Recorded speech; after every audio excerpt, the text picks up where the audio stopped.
Hello everyone, this is Darren and GNB Productions, and today I'll be starting a marathon of reviews on the channel that is just me talking about all the various games in the Sonic the Hedgehog franchise. Now, I have to make something clear right off the bat. Obviously, I wasn't born around the time most of these games came out, and nor do I have the consoles that would, require me to play most of these games anyway. But Darion, I already know you're saying, how are you going to review the franchise if you haven't even played most of the games? Well, if you question me one more time, I'm going to punch you in the dick. I mean, don't worry, little Timmy. There is a solution. I will just review the various stories or games that I haven't played over the years. Whether that be Sonic Heroes or anything else, unfortunately, that I haven't, been able to get my hands on. Since this is a sort of narrative-driven franchise, I think it should suffice for me to talk about the story if I can't really talk about any of the gameplay, unfortunately. Not only that, I will also be going over other games in the franchise that I personally see as canon to the main timeline. Rather that be the Rush games, the Storybook games, the Writers games, all two of them. Yep, because there's only ever been two. Never a third. The Advanced series, and Knuckles Chaotix. Knuckles Chaotix? What? That doesn't make any sense. No. Just calm down. I'll get to that one in a bit, okay? Okay, this intro has gone on long enough, so let's hurry up and zoom on into the very game that started this entire franchise off, Sonic the Hedgehog on the Sega Genesis of 1991. This is 2.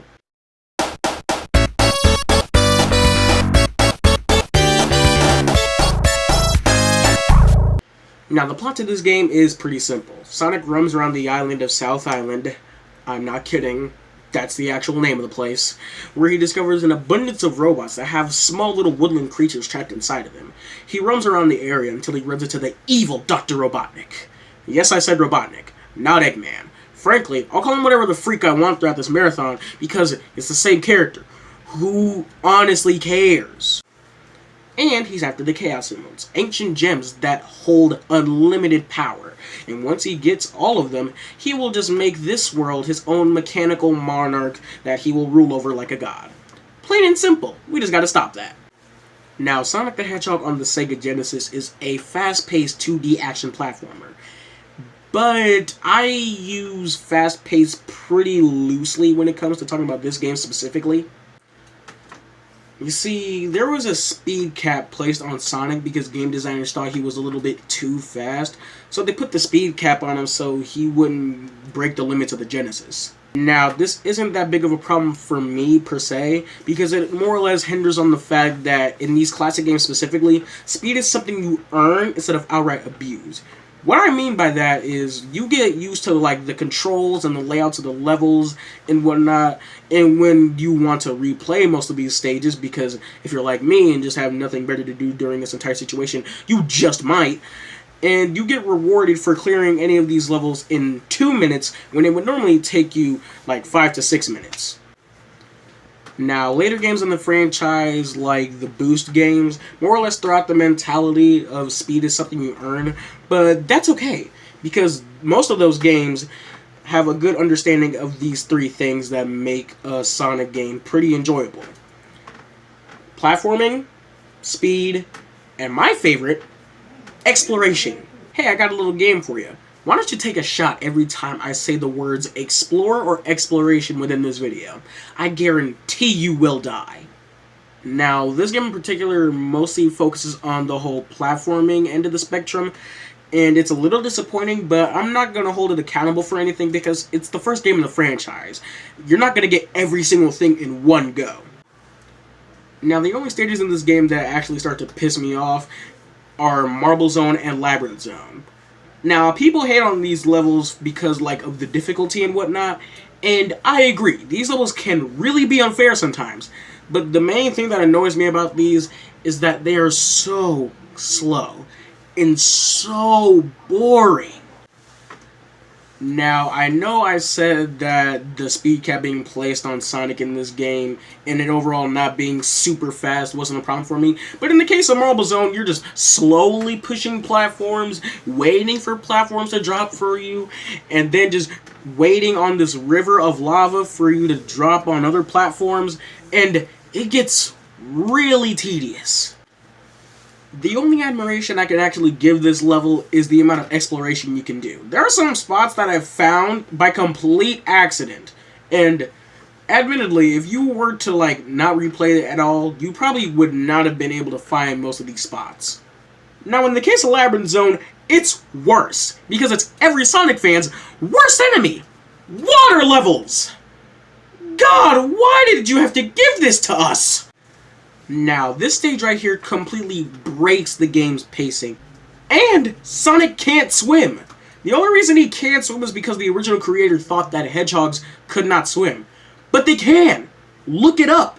It's freaking adorable! Maybe he could have had a swim function like how Mario has in some of his levels. It could have been copying, but it's better than this! If only this man was up to date on his encyclopedic knowledge of hedgehogs, this level would just be a little bit more fun. And it gets worse! Wanna know how? Because you have to play through it twice! Yeah, after what's probably the best stage in this entire game, Labryinth Zone, Eggman pushes a button and sends you all the way back down to Labyrinth!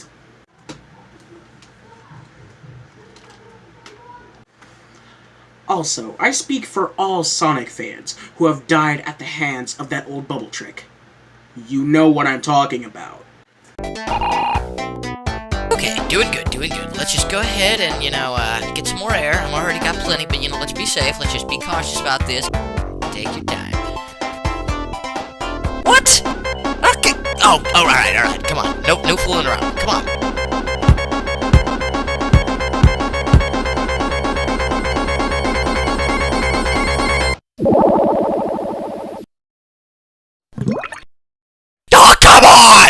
Anyway, besides all of that mess, the enemies and bosses in this game are really fun. I love the designs of the badniks.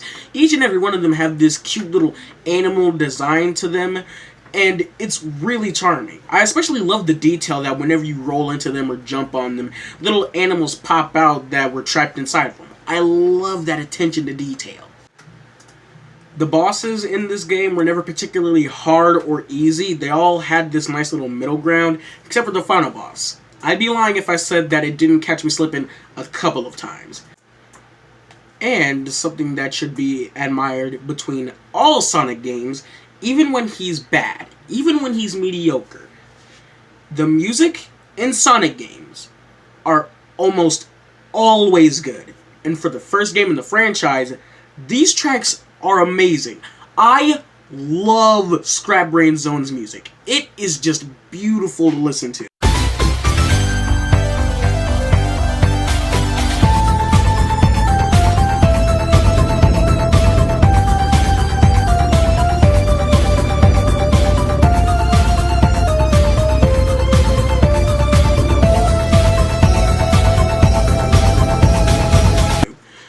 And Labryinth Zone and Marble Zone have some pretty decent tracks.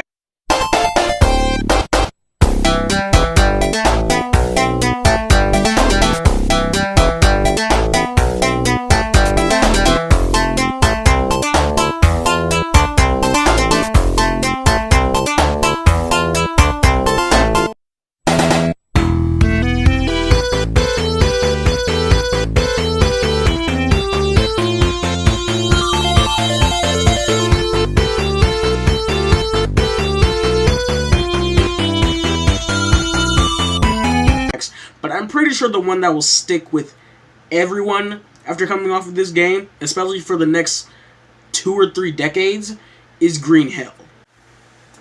It is the very first piece of music you hear throughout this game, and it is gorgeous. No matter what, I feel like the classic Green Hill theme will always be good.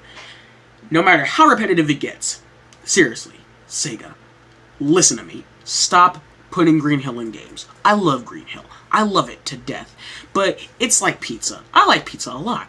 But if you were to keep giving it to me and say that it's the only thing that I'll eat for the next 15 years, I'm going to get sick of it after the first day! Now, another thing this game has to offer is emerald hunting. If you get over 50 rings by the time you get to the end of the stage, a giant ring will appear. You just hop on into it, and then you go to the special stage, which in this game is this weird dimensional spinny place where you have to hold left and right and navigate Sonic to the center of it to find the Chaos Emerald. Once you get all 6 of the Chaos Emeralds, yep, 6, there were 6 instead of 7 in this game, you unlock the good ending, which is just Sonic running back to Green Hell and using the emeralds to restore all the plant life that was destroyed, and just jumping at the screen, rewarding the player. The quote-unquote bad ending is pretty much the same, except the plant life isn't restored, and you get this end card of Eggman just juggling the Chaos Emeralds that you missed, prompting you to try again. That's tough. So, Sonic the Hedgehog had a pretty good start for the franchise. It had a decent sense of exploration, a bit lack of speed, but I'm not going to hold it accountable for that, a good focus on platforming, great music and level design, and I had an overall good time while playing this, but it's not one of those classic games that I'll go out of my way to replay again.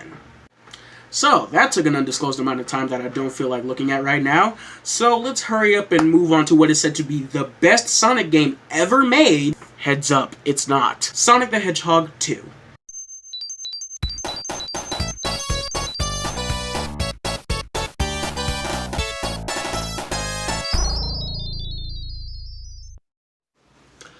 Okay, now what better way to start off than with the plot? Taking place sometime after the events of the first game, Robotnik is now on West Side Island. Wow, these names are getting really creative, aren't they? To hunt for the Chaos Emeralds once again, but for some reason have all navigated to this small, desolate island. I don't know why these emeralds have navigated in the same vicinity of one another, considering that they're never in the same general locations in later games, but whatever. And Sonic is also here to stop him. And that kind of begs the question on how the freak Sonic got here in the first place. Did he take the tornado? I mean, I know Sonic can fly the tornado because it was his plane before it was Tails, but it's weird to think about. It's like Goku driving a car. You never thought you'd, see anything like that. Oh, wait. But Sonic isn't alone in this one. In this game, he's joined by his new buddy slash sidekick, Tails, a 12-year-old fox born with 2 tails and has the miraculous ability to fly with them by spinning them like helicopter propellers. I have so many questions. His whole story is that for a while he's been bullied for having 2 tails, and sooner or later Sonic soon passed him. For a while he was just following him around without Sonic knowing. Isn't that low-key stalking? I don't care if you're a child. If you keep following me around while trying to make sure you're hidden so that I don't see you, you're really weird. He was so determined to keep up with Sonic that he came up with the miraculous idea to spin his tails like helicopter propellers. So Sonic and Tails both go off to stop Robotnik from collecting the Chaos Emeralds to build his Death Egg, which is just a bootleg Death Star, from taking over the world. And you know what? I'm sick of switching between the names of Eggman and Robotnik. So for the sake of this marathon, to appease to everyone watching this, I will be now referring to Eggman or Robotnik as Dr. Eggbotnik. Look, please don't click off. Listen, I hate the name too. I'm just trying to appease to everyone in this. It's because of America we got the name Robotnik anyway, and it's not like I hate them for doing that. I think the name Robotnik sounds cool, even though his original Japanese name was Eggman, but it's because of that one detail, we got this entire civil war going on in the fan base on whether to call him Eggman or Robotnik. So I'm going to appease to both sides the best way I can by calling him Eggbotnik. Do you hate it? I hate it too, so let's hurry up and move on so I don't have to keep saying his name over and over. So, since Tails tags alongside Sonic in this game, this is the first Sonic game to ever have multiplayer. And I couldn't really, experience that because there was no one here to play alongside me, so we're just going to hurry up and move on. Another thing that got added to this game alongside Tails was Sonic's signature spin dash technique, which, correct me if I'm wrong, didn't Tails canonically come up with that move? And another change that came to this game is, remember how in the first game Sonic had a speed cap placed on him so he couldn't go absurdly fast? Well, in this game the speed cap was removed, and you can really freaking tell. Now, this is really cool because Sonic can have, all these great high top speeds that he can go to and have a great feeling of momentum to him, but this game also just slightly plays a franchise from here on out, because after this game came out, it gave people the sense that the only thing that Sonic needs to be good is just to be fast and that's it. No. No, it's not. Now, these are the same people who hate the nighttime stages in Sonic Unleashed because they were, quote, not Sonic. People say that this is the only good Sonic game when it honestly isn't. Not saying that it's a bad game by any means, but when compared to the other classic games that we have throughout this video, I don't think it should be held to that high of a standard, especially to what we have coming up after this. Now, you guys know that in my eyes, Sonic game needs at least these three things to be really enjoyable. Speed, platforming, and exploration. And now, just like in the last game, it focused a bit more on platforming than anything else. This game particularly focuses more on speed than platforming or exploration. There are probably about 3 zones that have this entire, system down packed, but a majority of them are pretty lackluster. Like Hilltop and Oil Ocean Zone are pretty bland when compared to Casino Night Zone, which is honestly my favorite zone in this entire game. It has such an interesting layout and has probably one of the best tracks throughout the entire classic era of Sonic games, at least to me personally. My second favorite zone would probably have to be Sky Chase, which is just Sonic and Tails in the tornado and you have to hop around on various badniks that are coming your way. I more or less like this one specifically because it shows the whole team dynamic between Sonic and Tails.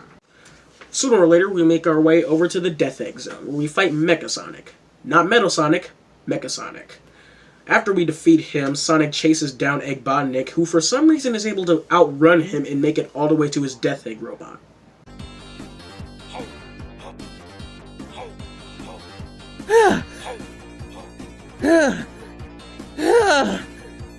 How can a man that fat mo fast?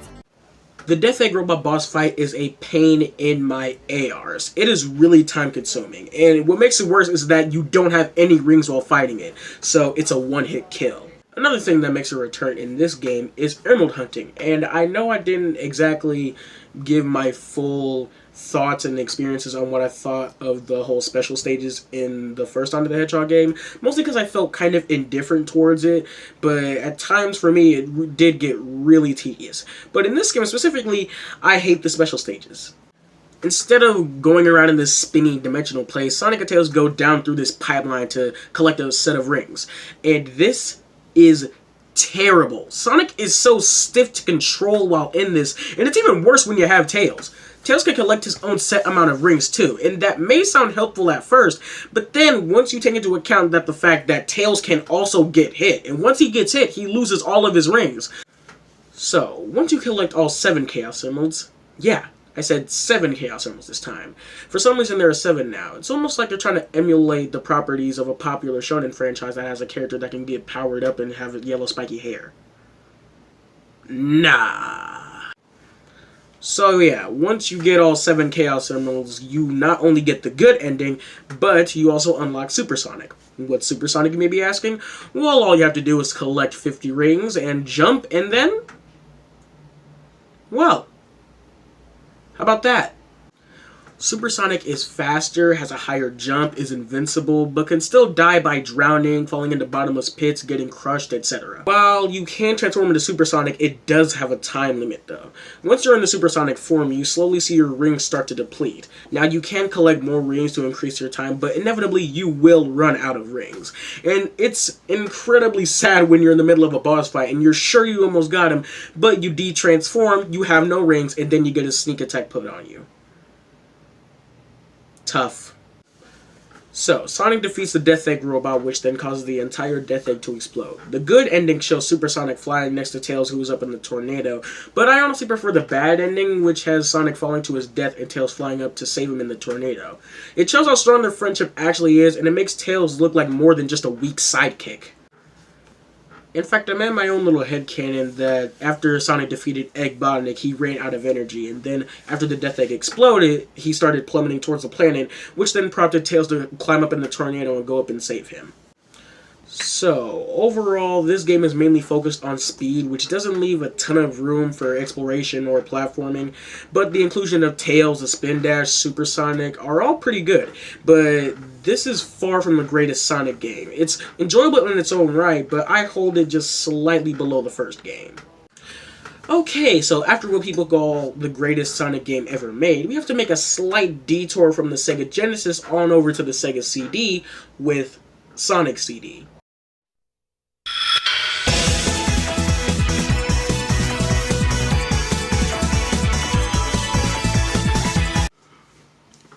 So, the Sega CD was an extension of the Sega Genesis that, for one reason or another, unfortunately did not sell all too well. The main game that was led to market the Sega CD was Sonic CD, which, if I'm being honest, is like my third favorite classic game, so let's hurry up and get on into it.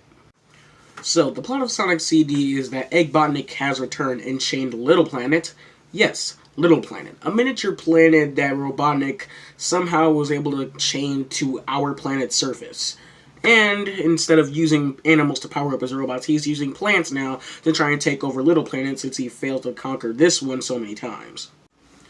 So, while Sonic goes up to Little Planet to try to stop Eggbotnik, he runs into Amy Rose in her debut appearance. And if you thought Tails was weird for following Sonic around all that time, he has got nothing on this girl. For some reason, everywhere he goes, she is somehow able to find him. And once you take a step back, it's actually kind of creepy. Anywhere he goes, she's just there. Always. Inside. Outside. Through the stratosphere.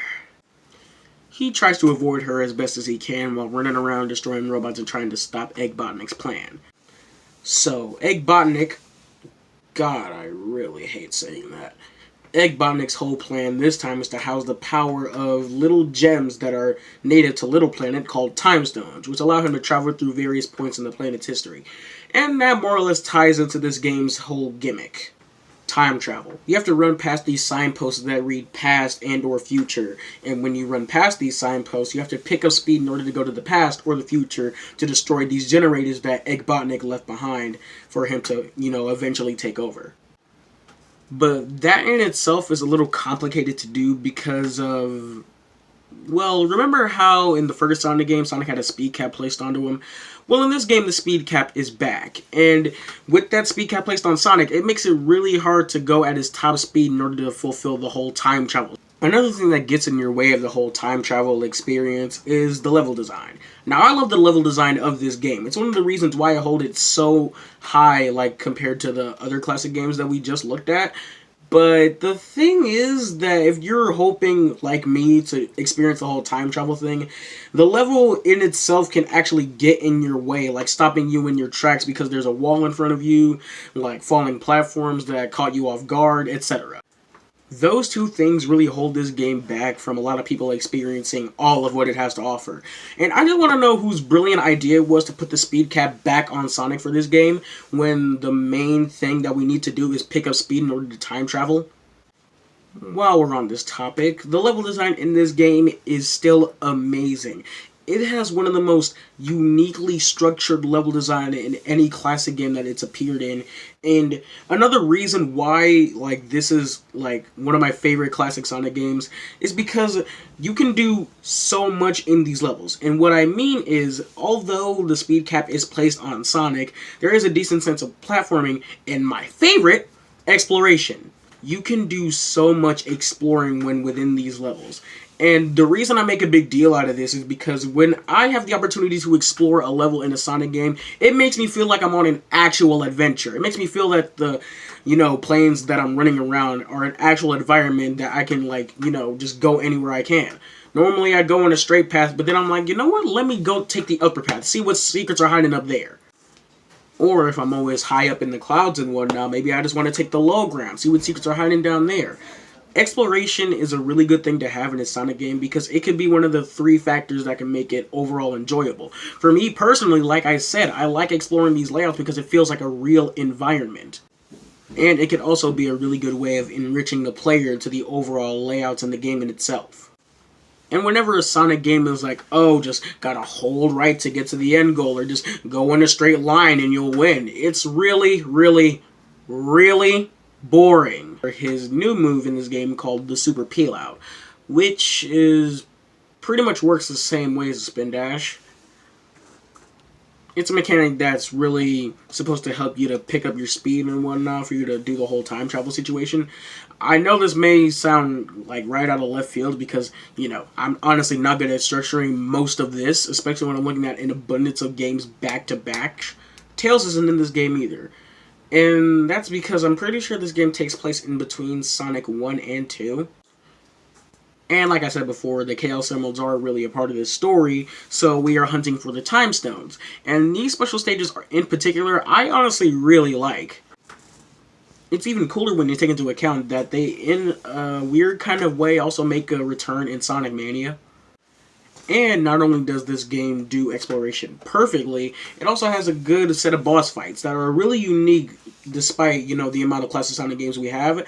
This game in particular has some really unique boss fights that I love. My two favorites are the ones that have Eggbotnik underwater using bubbles to shield himself from Sonic's attack, which Sonic can use to breathe underwater, and one where Sonic is on a track with Robotnik in a machine standing on it, and he has to pick up speed in order to cause friction for the thing to just crumble right up under him. Along with that is the Metal Sonic boss fight. Yep, Metal Sonic making his debut in this very game. And his boss fight isn't even really a boss fight if you think about it. It's just a race where you have to beat Metal to the end to save Amy. And if you fall behind, you'll be destroyed by Robotnik, who's destroying the track behind you as you and Metal are racing. Along with that, this is the first Sonic game ever to have an actual animated opening cutscene. And it is amazing, especially with the Sonic Boom thing playing in the background.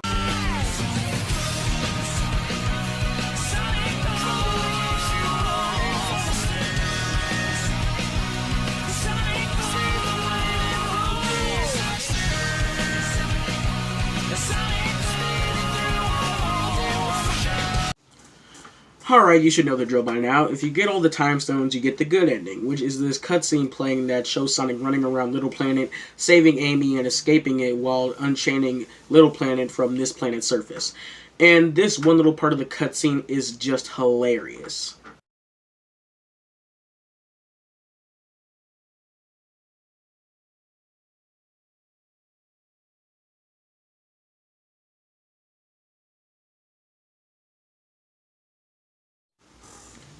You also get this little end card that shows the plant life being restored on the planet below, and with a caption saying, "You're too cool." Yeah. Now, Sonic CD is the most uniquely designed game in the classic area, with an amazing sense of exploration, great level design, amazing music, but, that should really be a standard for any Sonic game to have a great soundtrack.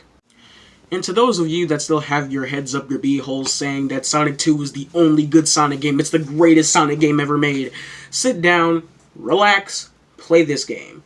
And especially, play the game that we're talking about right after this. So, let's move on to the best classic Sonic game. Yes, I said best classic Sonic game. This one in particular holds no contest to 1, 2, CD. It's even better than Mania. Yeah, I said it's better than Mania. What game am I talking about, you may be asking? Well, if you haven't been keeping up with the order of these games, I am of course talking about Sonic the Hedgehog 3 and Knuckles.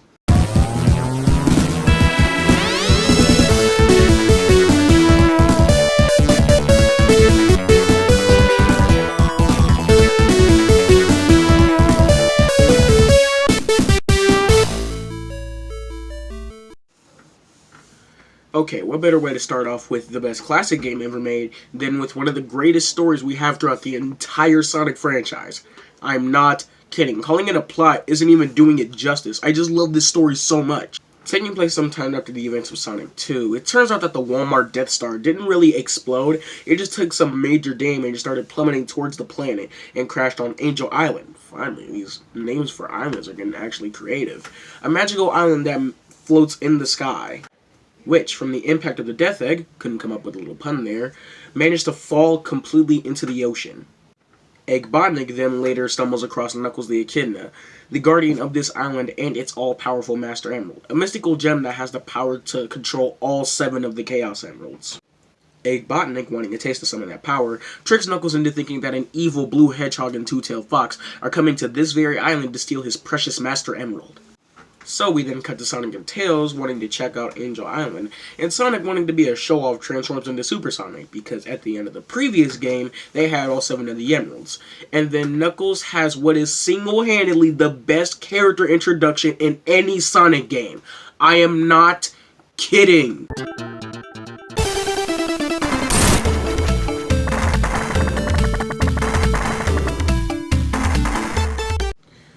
Now, I don't think any of y'all caught that. Knuckles just straight up punched the Chaos Emeralds out of Super Sonic.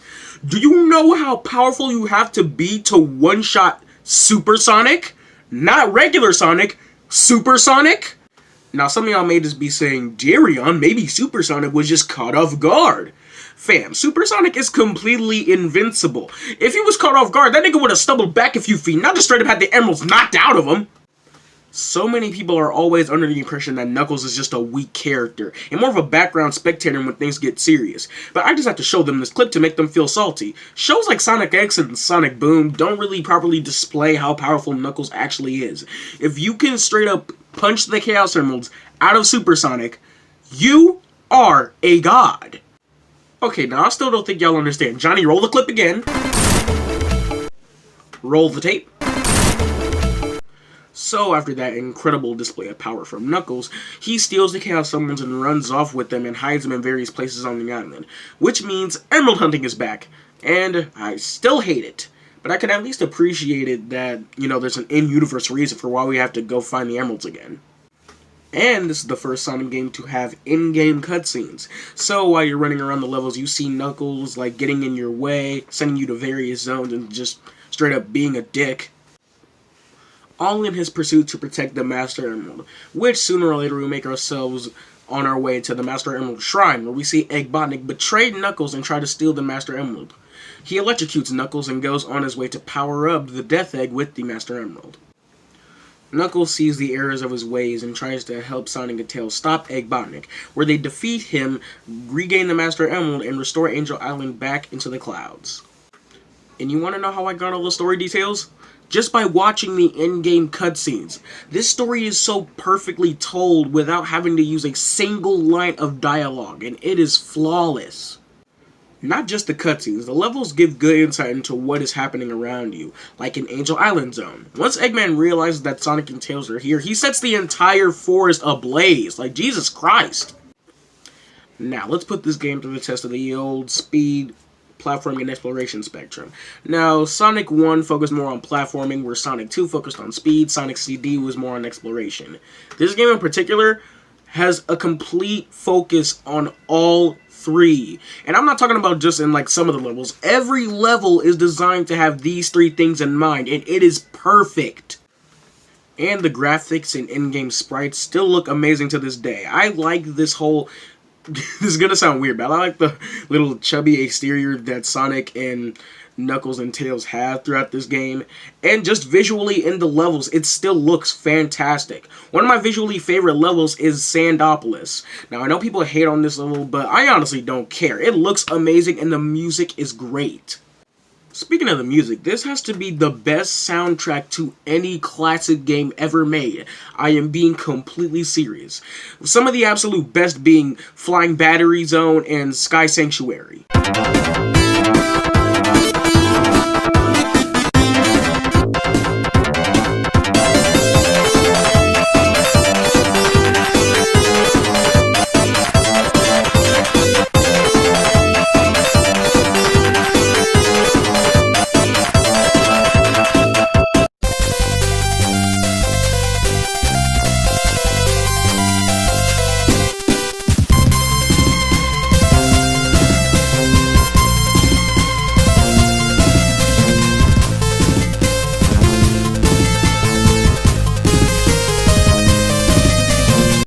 I don't know how many of these tracks I'll be able to play for you guys, but if I can't play all of them, I urge you to look up the soundtrack to this game. The music is amazing. I promise you will not regret it. Whether it be the music or the level of speed exploration or platforming you can do, I guarantee that this is the one thing that every Sonic game should aspire to be. People say Sonic 2 was like one of the greatest things ever made. Play Sonic 3 and Knuckles. Hey, mother. Hi. What's going on here? Hey, now. I heard you talking about my favorite movie. What favorite movie? Sonic. What? Oh, you really... Hi. Bye. Hi. Another thing that this game brings along into the table is the playability of Tails and Knuckles. Now, I know Tails was playable in the last game, but in this game in particular, he now has the ability to fly. Now, Knuckles, when you play as him, you have the ability to glide, punch through walls, climb up walls, etc. Now, I love these additions because, guess what? They give you a better chance at exploring the levels. Yeah! Now, I don't care if this is getting repetitive. Listen, every time I get the chance to explore in a Sonic game, it makes the overall gameplay that much more satisfying to me, alright? Another neat story detail is that Knuckles actually has like a small story that takes place after the main campaign. One of Eggbotnik's survived Egg Robos comes back and tries to steal the Master Emerald for him. Knuckles is just on his way to stop him. Now, since Knuckles is stronger than Sonic and Tails, he has a slight heavier jump, which basically means that he is essentially the hard mode of the game. Okay, so remember how earlier I said that Knuckles split up the Chaos Emeralds in different areas? So yeah, Emerald Hunting is back, and I still hate it. Now, instead of collecting 50 rings and getting to the goal, or crossing a checkpoint and jumping into a small portal, I forgot to bring that up when I was reviewing Sonic 2, but instead, you have to find these giant rings, and I don't got a problem with that because you know why. Now, in these special stages, you have to collect a set amount of blue spheres. And if you touch a red sphere, you get sent back to the stage and you're going to have to find another giant ring. Now, these in particular, I could never properly get, like, a full grasp on. Like, I know there may not be problems for some people, but for me personally, I can never get the hang of these. Maybe I just suck, who knows. Once you get all the blue spheres, you get an emerald. And if you get all 7, you will get Super Sonic. And not only that, you will get Super Knuckles as well, who glows pink. Knuckles and Vegeta are the only niggas alive that can make pink look cool. No Super Tails, though. That's tough. But in this game in particular, you actually have a choice to when you want to transform. In Sonic 2, all you have to do is jump and you'll automatically be Super Sonic. But in this game, you have to double tap the jump board in order to transform. And if you're like me, this is cool because you might want to save up your form like by getting more rings, trying your best not to get hit, and once you actually get to a boss fight, you can just plow right through it when you transform. I have no particularly favorite level in this game. I love all of these stages completely. Even Hydrocity. And I hate water levels. I mostly don't mind this one because in this game we have the addition of the Bubble Shield, which allows you to breathe underwater. I also really like Carnival Night Zone, mostly because of the music and how colorful it is. And it also has you questioning on why the freak there's a carnival on this island in the first place. I mean, did Eggbotnik build it? If so, why? Shouldn't it be focusing on the Death Egg? And if this carnival was here before, who the freak made the carnival? I have questions, dang it! Also, these splitting platforms are just satisfying to look at, and I did not get stuck on these at all. Ice Cap Zone, I love so much. The music is freaking beautiful, and I'd be lying if I said I didn't get caught slipping when I realized that the level loops around. See? This is why you explore. Now, you may be thinking this section of the video is going on for a long time, but no, I just have so much to say about this game, and this game has so much to offer, like Super Emerald Hunting. Now, after you collect all 7 of the Chaos Emeralds, you can go through these giant rainbow rings, and through the special stages again to collect the 7 Super Emeralds. Once you collect all 7 of the Super Emeralds, you can turn into Hyper Sonic, Hyper Knuckles, and now Super Tails. Yep, Tails can go super with the Super Emeralds. In Sonic's hyper form, he shines every color of the freaking rainbow. And you have this air dash that you can point in any direction. And if you time it right, you can destroy every badnik that's on screen. Also, he can breathe underwater. That's pretty freaking cool. With Hyper Knuckles, you can destroy surrounding badniks by colliding with walls. And you can actually see them physically shake. What's cool about Super Tails is that he has a small army of flickies that can help attack enemies and bosses. And let's do a terrible segue back to the music. The final boss theme is freaking incredible. Again, I don't know how many of these I'm going to be able to have you guys listen to, but this one right here, you actually have to hear it. It is... Just listen to it.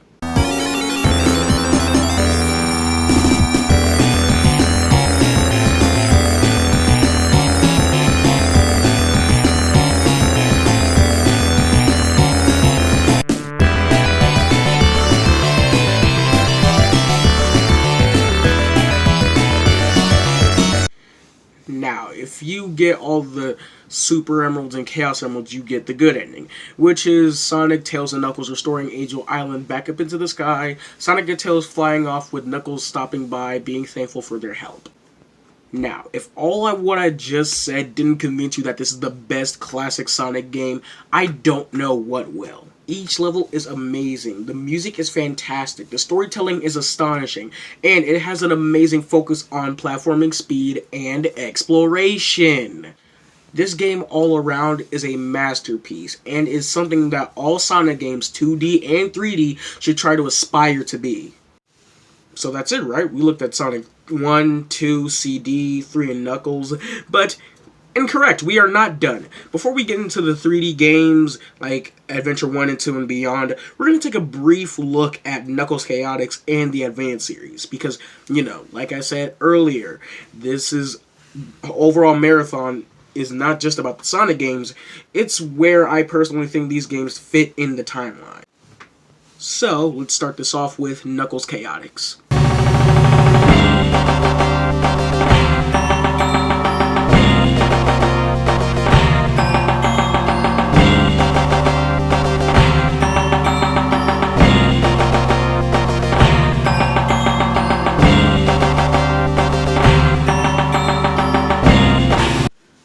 Now, this will be short. Knuckles Chaotix is the first appearance of Team Chaotix, who later on get a revision in Sonic Heroes.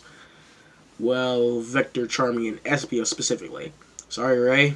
Have fun in another dimension.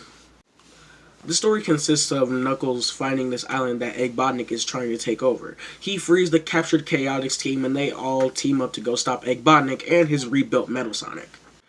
Vector is the leader of the Chaotix team, who is someone that is shown to have incredible strength. Charmy is a 6-year-old bee who looks up to Vector, no matter how many times he gets on his nerves. And Espio was a hot-headed ninja chameleon, you have no idea how fitting that is, but he later learned how to calm down and chill by the time we get to Sonic Heroes. And Ray? Well, Ray doesn't really matter right now. Anyway, that was a brief look at Knuckles Chaotix, so let's move on to the Advance series.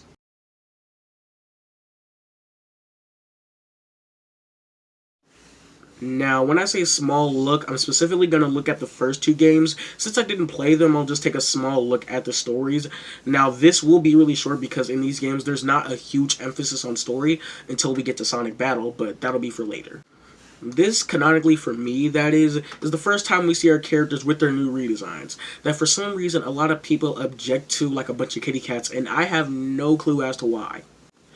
Now, the story is plain and simple. Eggbotnik comes back to try to take over the world. Sonic, along with the help of Tails, Amy, and Knuckles, just band together and try to stop him. And it's pretty much the same for the second game, except with the addition of Cream the Rabbit and her chow friend Cheese. They team up with Sonic and Co. to help save Cream's mom from Eggbotnik. Now, I say these games in particular take place before the adventure games because of a small detail I'll go over in the next part of the marathon. Now, I'm not gonna go on a whole spiel about Sonic being there for me in like the deepest, darkest moments of my life. Like, no, it's not like that. My admiration for Sonic comes from me being really young and playing various games like Mario, but Sonic always stuck out to me. He had so much personality that other characters like Mario lacked, and that way I could appeal to him way more. My cousins were all crazy about Mario, but Sonic was just so much cooler to me. Wow, this Mario game is really fun, even though I'm holding a PlayStation controller right now. This isn't even turned on. Hey, you trying to play some Sonic? Sonic? Yeah, Sonic. Is that a blue rat? It says Hedgehog. What the fuck is a hedgehog? Like, name a personality trait that Mario has outside of being nice and Italian. Yeah, it's hard to do that, isn't it? Now, Sonic the Hedgehog honestly has to be like my favorite video game franchise, and whenever my friends ask what other kind of games I play, my options are pretty varied because I mostly grew up on Sonic games. Like right now, I'll say Sonic, Mortal Kombat, Devil May Cry, Street Fighter, etc. But the main thing that I'll always point back to is Sonic the Hedgehog. And with all that being said, if you disagree with anything I've said, let me know right on there in the comments below. Also, be sure to like and subscribe. This is Darian on the GNB Productions. Take care.